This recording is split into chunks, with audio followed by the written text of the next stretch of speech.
So guys, for the first step, you're going to head over to search and type in CMD. Now, you want to run it as administrator. And then click on yes. And then once you're on this, you're going to type in sfc /scan now, and then click on enter. Then you want to run this scan. We can run this scan in the background as you complete the next steps in the video, so you just want to minimize this. And now for the next step, you're going to head over to search again and type in File Explorer. Click on it. And then once you're on this, on the left hand side, you're going to scroll down and then click on this PC. Now you're going to find the drive where you have Windows installed on. It's going to have the Windows logo on it. Double click on it. And then click on Windows.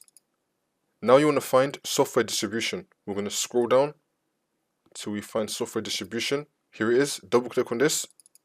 We're going to delete everything in this folder. So you're going to do Control A, which will highlight everything.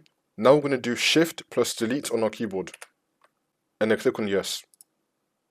If you get this, you're going to click on Do this for current items and then continue. If you get this where it says this action can't be completed, you're going to click on Do this for current items and then click on Skip.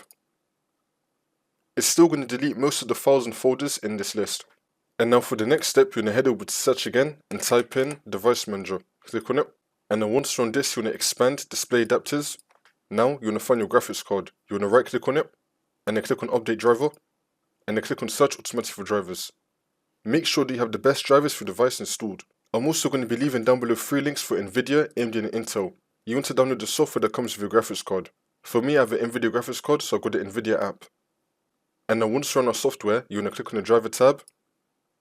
And now you're going to click on Check for Updates. If you have any updates available, it's going to tell you and you can then install it. So make sure that your graphics card drivers are fully up to date for your software. And now for the next step, you're going to go back into CMD.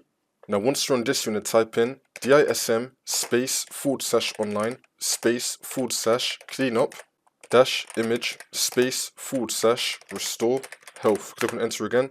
You now want to run this scan. I'm going to skip the video to when the scan will be completed. And then once that's been done, for the last step, we're just going to restart computer. And then the problem should be fixed.